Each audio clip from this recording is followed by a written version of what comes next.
नमस्कार दोस्तों, स्वागत है आपका YouTube channel A B tech में। दोस्तों आज है 13 सितंबर 2020 और जान लेते हैं आज की महत्वपूर्ण खबरें जो आज के प्रमुख समाचार पत्रों पर छाई हुई हैं और आप लोगों के लिए इम्पोर्टेंट है।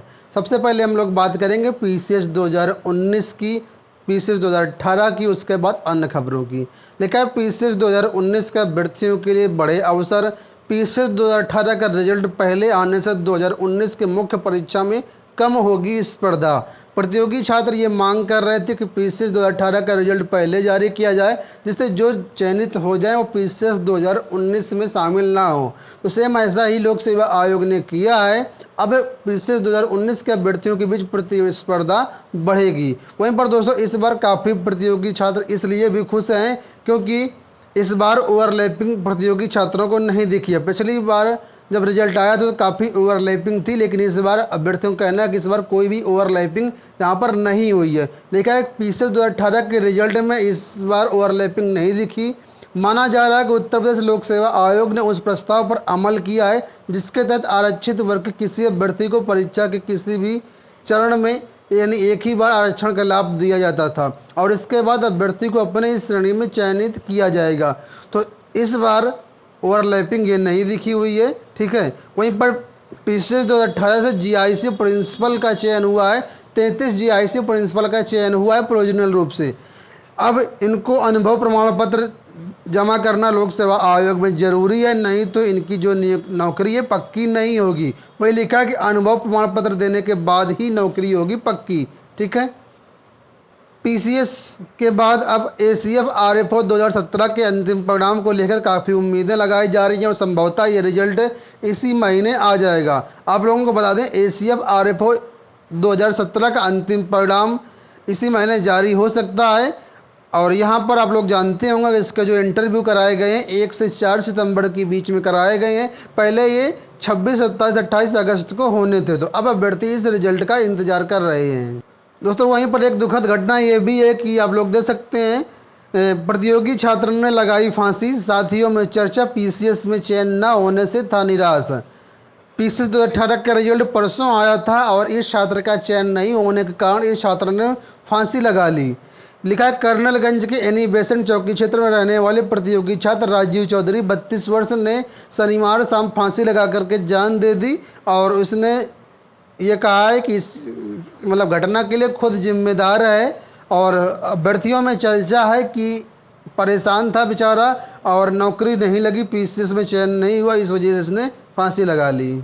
अब दोस्तों आपके सामने एक महत्वपूर्ण अपडेट ये है, आप लोग दे सकते हैं। लिखा है अब 5 वर्ष की संविदा से शुरू हो सकती है सरकारी नौकरी। समूह ख व समूह ग की भर्ती प्रक्रिया में बड़े बदलाव की तैयारी में प्रदेश सरकार। प्रदेश सरकार दोस्तों अब बड़ी भर्ती प्रक्रिया में बदलाव करने जा रही है। समूह ख एवं समूह ग यानी ग्रुप बी और ग्रुप सी वर्ग की जितने भी भर्ती होगी उसमें अब 5 साल की आपको संविदा पर नौकरी करनी पड़ेगी। इसके बाद ही आपकी नौकरी पक्की होगी, ठीक है। और यहाँ पर महत्वपूर्ण अपडेट लिखी, मैं आपको जल्दी से बता देता हूँ। लिखा है प्रदेश सरकार समूह ख व समूह ग की भर्ती प्रक्रिया में बड़ा बदलाव करने पर विचार कर रही है। प्रस्तावित व्यवस्था में चयन के बाद कर्मचारियों को शुरुआती 5 वर्ष तक संविदा के आधार पर नियुक्त करने की योजना है।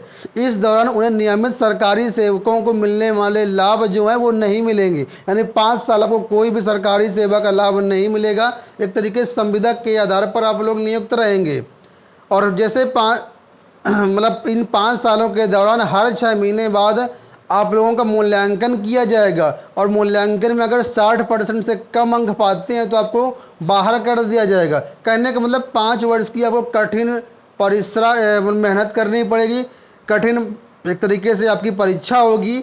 अगर छंटनी प्रक्रिया से बच गए तभी 5 वर्ष बाद आपको नौकरी की सौगात मिलेगी, नहीं 5 वर्ष के बाद कभी भी आपको बाहर किया जा सकता है। दोस्तों आप लोग जानते होंगे कि अभी जो सरकारी सेवाएं होती हैं, खासकर टीचर भर्ती की अगर बात करते हैं तो 1 साल का प्रोविजन पीरियड होता है, ठीक है। 1 साल का जो प्रोबेशन पीरियड होता है, इस प्रोबेशन पीरियड के दौरान आपको जितने भी सुविधा होती हैं वो सारी सुविधाओं का लाभ दिया जाता है। लेकिन अगर ये चीज़ लागू हो गई तो अब 5 साल तक कोई भी आपको लाभ सरकारी सेवा का नहीं मिलेगा और हर 6 महीने बाद मूल्यांकन होगा। अगर आप छंटनी प्रक्रिया से बच गए तो 5 साल बाद आप लोगों की नौकरी लग पाएगी, वो भी परमानेंट, नहीं तो आपको बीच से ही बाहर कर दिया जाएगा। देखा जाए तो दोस्तों ये सभी चयनितों के लिए बहुत ही गलत हो रहा है। आप लोगों का क्या विचार है कमेंट बॉक्स में ज़रूर बताइएगा। नीचे लिखा है संविदा नियुक्ति के लिए अहम होंगे प्रावधान। यहाँ पर कुछ नियम लिखे हैं, इनको आप लोग पढ़ सकते हैं। इसके लिए मैं अलग से वीडियो बनाऊंगा, उसमें सारी डिटेल्स आपको बताऊंगा।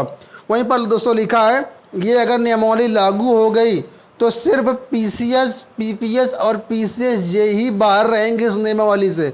बाकी जितने भी भर्ती होती जितनी भी नौकरी होती सब इसी के अंतर्गत आ जाएंगी और सभी के लिए 5 साल की संविदा पर नौकरी करना अनिवार्य हो जाएगा।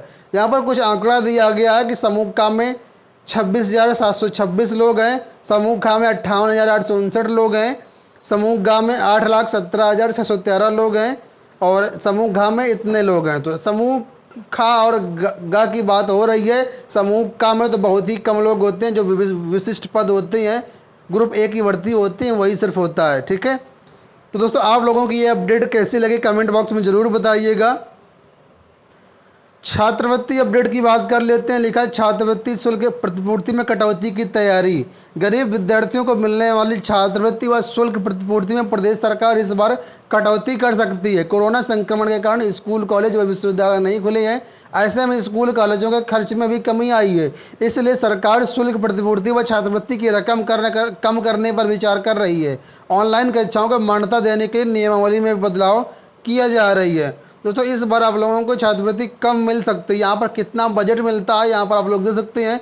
SC/ST के छात्रों को 2035 करोड़ का बजट मिलता है, OBC के दे सकते 1,375, अल्पसंख्यक 790, सामान्य 500 करोड़। इस तरीके से यहाँ पर आप लोग दे सकते हैं। बात कर लेते हैं कोरोना अपडेट की। लिखा है चिंताजनक, देश में लगातार तीसरे दिन 95,000 से अधिक मरीज मिले। 24 घंटों में 97,570 नए संक्रमित, 1,201 ने दम तोड़ा। अब तक अगर संक्रमितों की कुल संख्या की बात करते हैं 46,59,984 केस अब तक हो चुके हैं। वहीं पर एक अच्छी अपडेट ये भी है दोस्तों, अभी हाल ही में ऑक्सफोर्ड की जो वैक्सीन थी उस पर रोक लगा दी गई थी, लेकिन अब इसको फिर से हरी झंडी दे दी गई। यहाँ पर देख सकते हैं लिखा है जांच में खरी उतरी ऑक्सफोर्ड की वैक्सीन, फिर शुरू हुए परीक्षण। स्वतंत्र और अंतर्राष्ट्रीय समिति ने टीके को दी हरी झंडी। ब्रिटेन के MHRA ने कहा वैक्सीन परीक्षण के लिए पूरी तरह सुरक्षित। तो ये दोस्तों आप लोगों के लिए एक अच्छी अपडेट है। बात कर लेते हैं पुलिस भर्ती परीक्षा की। दोस्तों पुलिस भर्ती परीक्षा की एग्जाम डेट जारी कर दी गई, यहाँ पर आप लोग देख सकते हैं। लिखा है उत्तर प्रदेश पुलिस भर्ती एवं प्रोन्नति बोर्ड द्वारा जेल वार्डर, घुड़सवार, पुलिस आरक्षी व अग्निशमन विभाग में फायरमैन के 5,085 पदों पर भर्ती के लिए लिखित परीक्षा का आयोजन 19 व 20 सितंबर 2020 को किया जाएगा। इसके तहत पुरुष जेल वार्डर के 3,012, महिला जेल वार्डर के 626, घुड़सवार पुलिस में 102, अग्निशमन विभाग में फायरमैन के 2,065 पदों पर भर्तियां होंगी। बोर्ड ने कहा है कि परीक्षार्थी अपडेट लेने के लिए इस वेबसाइट पर लगातार विजिट करते रहें, चेक करते रहें। पॉलिटेक्निक की प्रवेश परीक्षा दोस्तों कल थी, आप लोग जानते हैं 12 सितंबर को ये परीक्षा होनी थी। अगली जो परीक्षा है 15 सितंबर को होगी। यहाँ पर लिखा है भौतिक गणित ने छुड़ाया पसीना। पॉलिटेक्निक संस्थानों में प्रवेश परीक्षा के लिए संयुक्त प्रवेश परीक्षा का आयोजन शनिवार को 2 पालियों में कराया गया। पहली पाली में गणित और भौतिकी के कठिन प्रश्नों ने परीक्षार्थियों के पसीना छुड़ा दिया। Northern regional institute of printing technology के प्राचार्य और पॉलिटेक्निक प्रवेश परीक्षा के जिला संयोजक BK श्रीवास्तव ने बताया कि पहली पाली में 48 केंद्रों पर परीक्षा हुई, जिसमें से लगभग 70% छात्र उपस्थित रहे। वहीं पर दोस्तों देश भर में आज नीट परीक्षा का आयोजन किया जा रहा है। भारी विरोध के बीच परीक्षाएं हो रही हैं। 15 लाख से अधिक परीक्षार्थी इस परीक्षा में शामिल होंगे। लिखा है परीक्षा केंद्रों पर परीक्षार्थियों को दिए जाएंगे बिस्किट, शिक्षकों को PPE किट पहनना अनिवार्य होगा। तो कहने का मतलब ये पूरी सुरक्षा से परीक्षा हो रही है और इसमें एक कमरे में सिर्फ 12 छात्रों को बैठना होगा और जो छात्र जिनका टेम्परेचर ज़्यादा होगा उनको अलग कमरे में बैठाने की व्यवस्थाएं कराई गई हैं। इलाहाबाद विश्वविद्यालय में प्रवेश परीक्षाओं की बात कर लेते हैं तो इनके प्रवेश पत्र जारी कर दिए गए हैं। यह प्रवेश पत्र हमारी वेबसाइट से डाउनलोड कर सकते हैं, डिस्क्रिप्शन में लिंक दिया गया और परीक्षाएं कल से प्रारंभ होंगी। इलाहाबाद विश्वविद्यालय में संगठक महाविद्यालयों की अंतिम वर्ष अंतिम सेमेस्टर की परीक्षाएं 14 सितंबर से शुरू होने जा रही हैं। इलाहाबाद विश्वविद्यालय प्रशासन ने परीक्षार्थियों के प्रवेश पत्र जारी कर दिए गए हैं। परीक्षार्थी इलाहाबाद विश्वविद्यालय की वेबसाइट से इनको डाउनलोड कर सकते हैं। अंत में बात कर लेते हैं professional examination board Madhya Pradesh की जो शिक्षक प्राथमिक शिक्षक शाला परीक्षा होनी है।